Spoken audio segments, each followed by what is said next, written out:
Welcome to day 315 of our one-year Bible reading plan. Today we'll read Acts chapters 1 through 3. Before you begin, remember that it helps to establish a daily reading time. Begin with a short prayer, asking the Holy Spirit for wisdom and understanding. Always read for understanding and to hear from God, not just to finish today's reading. Please like, subscribe, and share this video to bless someone else. Now, let's begin. Acts Chapter 1, verse 1. In my former book, Theophilus, I wrote about all that Jesus began to do and to teach until the day he was taken up to heaven, after giving instructions through the Holy Spirit to the apostles he had chosen. After his suffering, he presented himself to them and gave many convincing proofs that he was alive. He appeared to them over a period of 40 days and spoke about the kingdom of God. On one occasion, while he was eating with them, he gave them this command: "Do not leave Jerusalem, but wait for the gift my Father promised, which you have heard me speak about. For John baptized with water, but in a few days you will be baptized with the Holy Spirit." Then they gathered around him and asked him, "Lord, are you at this time going to restore the kingdom to Israel?" He said to them, "It is not for you to know the times or dates the Father has set by his own authority, but you will receive power when the Holy Spirit comes on you. And you will be my witnesses in Jerusalem and in all Judea and Samaria and to the ends of the earth." After he said this, he was taken up before their very eyes, and a cloud hid him from their sight. Verse 10. They were looking intently up into the sky as he was going, when suddenly two men dressed in white stood beside them. "Men of Galilee," they said, "why do you stand here looking into the sky? This same Jesus, who's been taken from you into heaven, will come back in the same way you have seen him go into heaven." Then the apostles returned to Jerusalem from the hill called the Mount of Olives, a Sabbath day's walk from the city. When they arrived, they went upstairs to the room where they were staying. Those present were Peter, John, James and Andrew, Philip and Thomas, Bartholomew and Matthew, James son of Alphaeus, and Simon the Zealot, and Judas son of James. They all joined together constantly in prayer, along with the women and Mary the mother of Jesus, and with his brothers. In those days Peter stood up among the believers, a group numbering about 120, and said, "Brothers and sisters, the scripture had to be fulfilled in which the Holy Spirit spoke long ago through David concerning Judas, who served as guide for those who arrested Jesus. He was one of our number and shared in our ministry. With the payment he received for his wickedness, Judas bought a field. There he fell headlong, his body burst open, and all his intestines spilled out. Everyone in Jerusalem heard about this, so they called that field in their language Akeldama, that is, field of blood." Verse 20. "For," said Peter, "it is written in the book of Psalms, 'May his place be deserted, let there be no one to dwell in it,' and, 'May another take his place of leadership.' Therefore it is necessary to choose one of the men who have been with us the whole time the Lord Jesus was living among us, beginning from John's baptism to the time when Jesus was taken up from us. For one of these must become a witness with us of his resurrection." So they nominated two men, Joseph called Barsabbas, also known as Justus, and Matthias. Then they prayed, "Lord, you know everyone's heart. Show us which of these two you have chosen to take over this apostolic ministry, which Judas left to go where he belongs." Then they cast lots, and the lot fell to Matthias. So he was added to the 11 apostles. Acts chapter 2, verse 1. When the day of Pentecost came, they were all together in one place. Suddenly a sound like the blowing of a violent wind came from heaven and filled the whole house where they were sitting.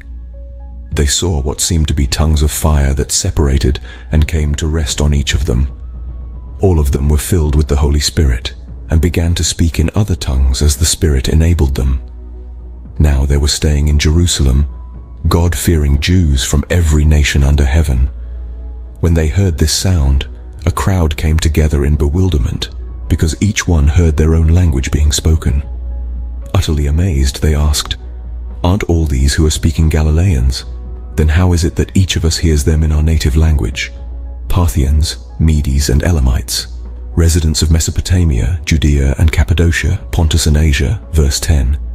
Phrygia and Pamphylia, Egypt and the parts of Libya near Cyrene, visitors from Rome, both Jews and converts to Judaism, Cretans and Arabs, we hear them declaring the wonders of God in our own tongues.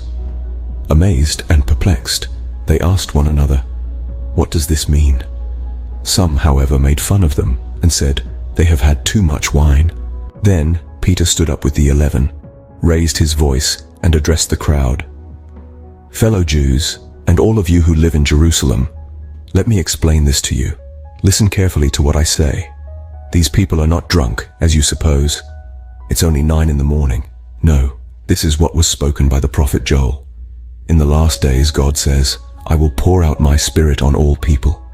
Your sons and daughters will prophesy. Your young men will see visions. Your old men will dream dreams.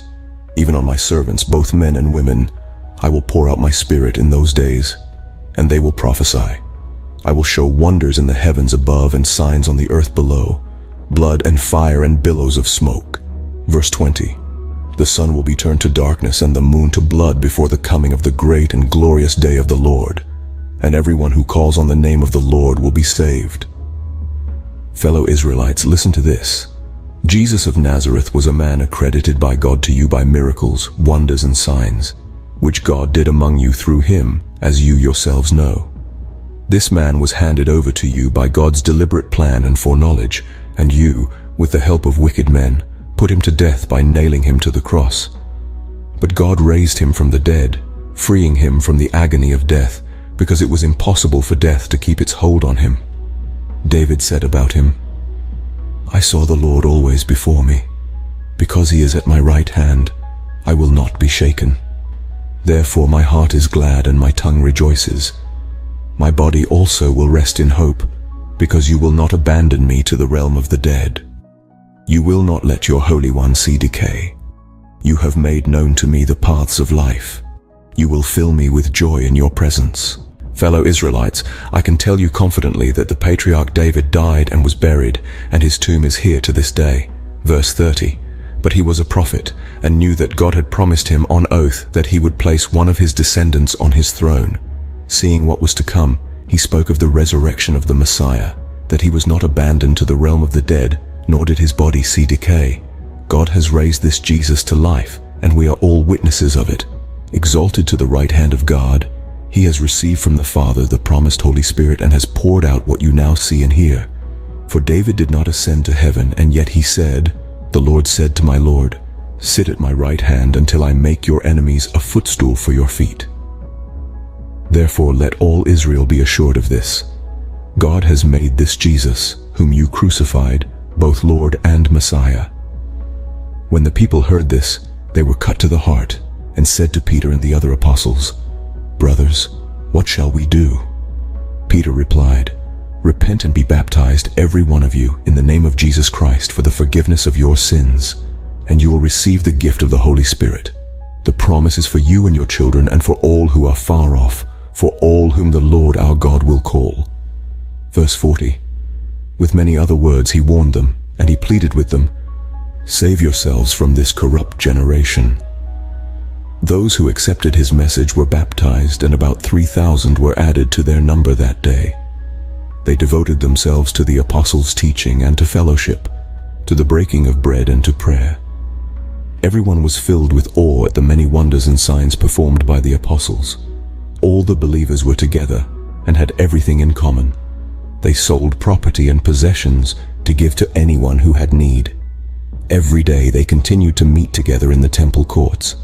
They broke bread in their homes and ate together with glad and sincere hearts, praising God and enjoying the favor of all the people. And the Lord added to their number daily those who were being saved. Acts chapter 3, verse 1. One day Peter and John were going up to the temple at the time of prayer, at 3 in the afternoon. Now, a man who was lame from birth was being carried to the temple gate called Beautiful, where he was put every day to beg from those going into the temple courts. When he saw Peter and John about to enter, he asked them for money. Peter looked straight at him, as did John. Then Peter said, "Look at us." So the man gave them his attention, expecting to get something from them. Then Peter said, "Silver or gold I do not have, but what I do have, I give you. In the name of Jesus Christ of Nazareth, walk." Taking him by the right hand, he helped him up, and instantly the man's feet and ankles became strong. He jumped to his feet and began to walk. Then he went with them into the temple courts, walking and jumping, and praising God. When all the people saw him walking and praising God, verse 10, they recognized him as the same man who used to sit begging at the temple gate called Beautiful, and they were filled with wonder and amazement at what had happened to him. While the man held on to Peter and John, all the people were astonished and came running to them in the place called Solomon's Colonnade. When Peter saw this, he said to them, "Fellow Israelites, why does this surprise you? Why do you stare at us as if by our own power or godliness we had made this man walk? The God of Abraham, Isaac, and Jacob, the God of our fathers, has glorified his servant Jesus. You handed him over to be killed, and you disowned him before Pilate, though he had decided to let him go. You disowned the Holy and Righteous One, and asked that a murderer be released to you. You killed the author of life, but God raised him from the dead. We are witnesses of this. By faith in the name of Jesus, this man whom you see and know was made strong. It is Jesus' name and the faith that comes through him that has completely healed him, as you can all see. Now, fellow Israelites, I know that you acted in ignorance, as did your leaders. But this is how God fulfilled what he had foretold through all the prophets, saying that his Messiah would suffer. Repent then, and turn to God, so that your sins may be wiped out, that times of refreshing may come from the Lord, verse 20, and that he may send the Messiah who has been appointed for you, even Jesus. Heaven must receive him until the time comes for God to restore everything, as he promised long ago through his holy prophets. For Moses said, "The Lord your God will raise up for you a prophet like me from among your own people. You must listen to everything he tells you. Anyone who does not listen to him will be completely cut off from their people."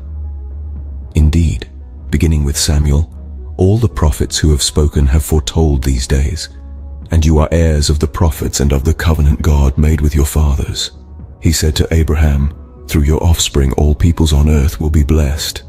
When God raised up his servant, he sent him first to you to bless you by turning each of you from your wicked ways. This concludes Acts chapters 1 through 3 for day 315. We hope you are enjoying these daily videos. Remember to check the description box for links and resources. Thank you for watching. Please like, share, and subscribe. Your support helps spread God's word to reach more people on YouTube. We'll see you in the next video for our day 316 reading.